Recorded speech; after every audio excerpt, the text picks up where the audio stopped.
Hello students, it's Vinod Manas with chemistry classes. We are going to continue with the rate of the reaction.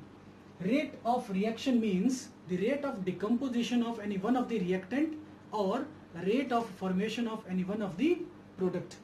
If this is my chemical reaction, then rate is going to be minus d by dt of molar concentration of A. Rate is also equals to minus d by dt of molar concentration of B. It is also equals to rate is also equals to plus d by dt of molar concentration of X plus d by dt of molar concentration of Y. So this is your rate of reaction. But what if my chemical reaction is like this? अगर मेरा chemical reaction इस तरह से है तब rate of reaction क्या होगा? उसके लिए हम एक एग्जांपल लेते हैं. Let me take the example that N2 gaseous combines with 3 times H2 gaseous and forms 2 times ammonia gaseous. Though the reaction is reversible by nature, it establishes an equilibrium. But फिलहाल मैं इसको एक forward reaction consider करके चल रहा हूं. So nitrogen combines with hydrogen to give me ammonia. इस reaction के लिए अगर मैं कहूं तो rate of reaction will be minus D by D T of molar concentration of N2 because rate of decomposition of any one of the reactant is rate of reaction. किसी भी reactant के decomposition का जो rate है वही rate of reaction है. तो rate of reaction आ गया minus d by dt of molar concentration of N2 because rate of reaction is rate of decomposition of N2. Now rate of decomposition of H2 is equals to 3 multiplied with rate of decomposition of N2. मैंने इसलिए कहा क्योंकि for every mole of N2 3 moles of H2 are consumed. N2 का अगर एक molecule या एक मोल consume होता है तो उस समय हाइड्रोजन के H2 के 3 मॉलिक्यूल्स कंज्यूम होंगे या 3 मोल्स कंज्यूम होंगे. In terms of molecule I will say one molecule of N2 combines with 3 molecules of H2 and in terms of mole I will say 1 mole of N2 combines with 3 moles of H2. मतलब कहने का कि for 1 mole of N2 3 moles of H2 are combining. That means कि इसके एक molecule को अगर हम 3 से मल्टीप्लाई करेंगे, जिस समय इसका एक मॉलिक्यूल डिकम्पोज हो रहा है उसी समय इसके 3 मॉलिक्यूल्स डिकम्पोज हो रहे हैं. दैट मीन्स कि इसके डिकम्पोजिशन के रेट को हम 3 से मल्टीप्लाई करेंगे तभी मिलेगा हाइड्रोजन के डिकम्पोजिशन का rate.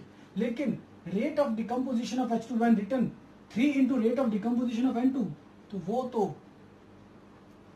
Minus dN2 upon dt है and this itself is equals to rate of reaction. So I can write here rate of decomposition of H2 is 3 multiplied with rate of reaction. Now rate of decomposition of H2 itself is minus dt minus d by dt of molar concentration of H2. That means rate of reaction is equals to minus 1 by 3 into d by dt of molar concentration of H2. So the rate of reaction is this one. हमने क्या observe किया कि rate of reaction is equals to minus d by dt of molar concentration of N2 and rate of reaction is minus 1 by 3 of d by dt of molar concentration of H2. That means whatever is the coefficient here वो आपका denominator में चला गया. हमने इसका reciprocal लिया, 3 को 1 by 3 लिखा है. तो अगर यहां पर 2 है तो I will be writing here that rate of reaction is equals to plus 1 by 2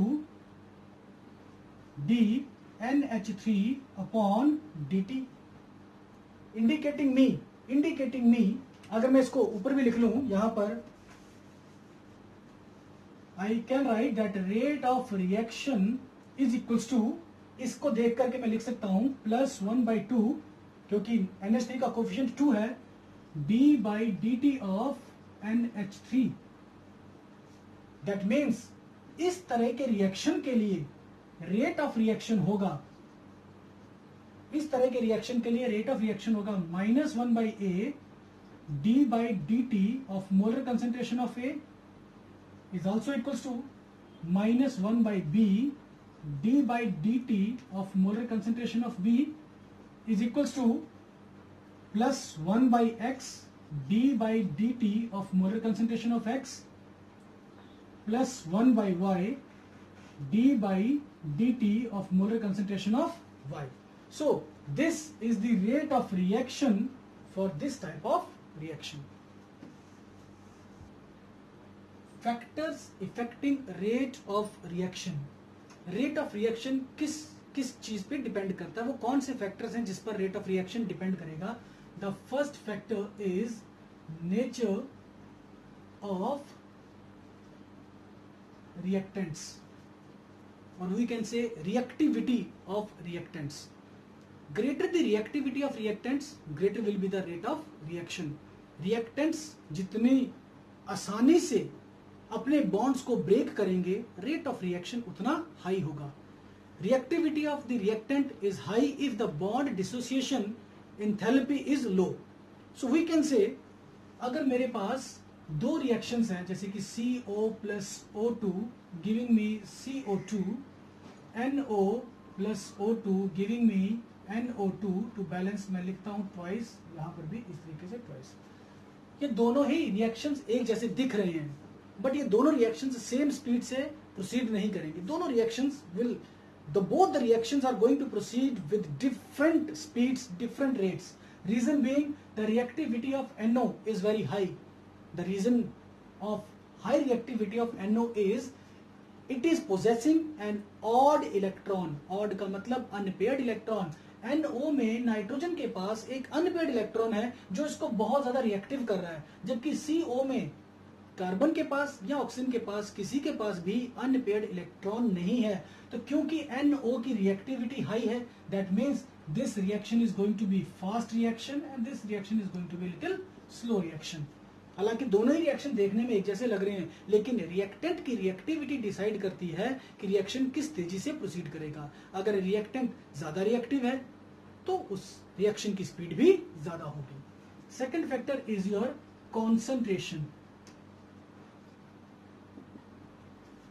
concentration increase करेंगे किसी भी रिएक्टेंट की तो रिएक्शन की जो स्पीड है, रिएक्शन का जो रेट है वो इंक्रीज होगा. So we can say greater the concentration greater is the rate. The third factor is your temperature. With increase in temperature, the rate of reaction increases. जैसे जैसे हम टेम्परेचर को इंक्रीज करेंगे रेट ऑफ रिएक्शन इंक्रीज होगा. The increase is due to breakage of bond in reactants. It is much obvious. हम जानते हैं कि रिएक्शन क्या होता है, एक ऐसा चेंज जिसमें कि पुराने सबस्टेंस खत्म हो रहे हैं और नए सबस्टेंस बन रहे हैं. मतलब reactants are decomposing and products are formed. अब रिएक्टेंट्स डिकम्पोज तब होते हैं जब उनके बॉन्ड्स ब्रेक होते हैं. इसका मतलब क्या हुआ कि जब हम टेम्परेचर को राइज करेंगे तो बॉन्ड्स को ब्रेक करने के लिए जो एनर्जी चाहिए वो बढ़ती जाएगी. Because bond breakage is associated with absorption of energy and bond formation is associated with release of energy. So that means कि with increase in temperature, चाहे reaction endothermic हो चाहे reaction exothermic हो, with increase in temperature the rate of reaction is going to increase and it will be observed in coming lectures. हम देखेंगे कि with every 10 degree Celsius increase in temperature the rate of reaction almost doubles. So at present I'll say with increase in temperature the rate of reaction is going to increase. The fourth factor on which rate of reaction is going to depend is catalyst. Catalyst. Catalyst is the chemical substance that alters or changes the rate of reaction. It is involved in the reaction. It undergoes temporary decomposition and gets regenerated या हम कह सकते हैं दोबारा बन जाता है at the end of the reaction. So a catalyst is a substance that involves in the reaction, changes the speed of reaction, it gets decomposed in the reaction and at the end it gets formed or regenerated once again. So catalyst rate of reaction को किस तरह से effect करेगा। Catalyst दो तरह के होते हैं। पहला वो कैटलिस्ट होता है जो रेट ऑफ रिएक्शन को बढ़ा सकता है, जिसे हम कहते हैं पॉजिटिव कैटलिस्ट। दूसरा वो है जो रेट ऑफ रिएक्शन को घटा सकता है, जिसे हम कहते हैं negative catalyst. In coming lectures हम ये भी पढ़ेंगे, एक स्पेसिफिक टॉपिक आएगा कैटलिस्ट का। So a positive catalyst increases the rate of reaction, whereas a negative catalyst decreases the rate of reaction.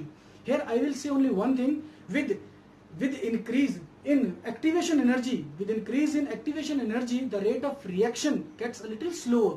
That means a negative catalyst increases the energy of activation value, whereas a positive catalyst decreases the energy of activation value. The fifth factor on which rate is going to depend is surface area of reactants. Reactants का surface area, अगर reactants का surface area बढ़ा देंगे तो reactants एक दूसरे में आसानी से डिफ्यूज होंगे and hence the rate of reaction will be increased.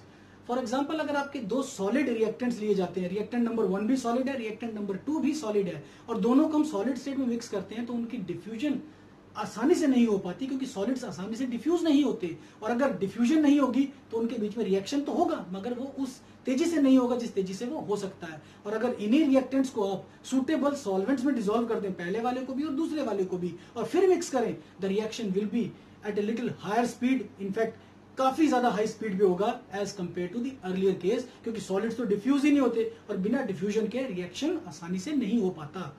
The sixth factor is your presence of radiations or presence of light. I'm writing here light, but presence of radiations भी कह सकते हैं। Light is required only in case of photochemical reactions. There are some reactions which proceeds only in the presence of UV radiations or visible light. सिर्फ उन्हीं के लिए आपकी light की प्रेजेंस जरूरी है। For example, photosynthesis, which is very common example. One more is there, decomposition of AgBr. AgBr की decomposition sunlight के कारण होती है into Ag and Br2 bromine. एक और आपका एग्जांपल है formation of HCl. H2 gas is mixed with Cl2 gas and the mixture is kept in sunlight, diffuse sunlight, to obtain hydrogen chloride. This is your photosynthesis of hydrogen chloride. So these are the factors on which rate of reaction depends. Thanks for watching the video.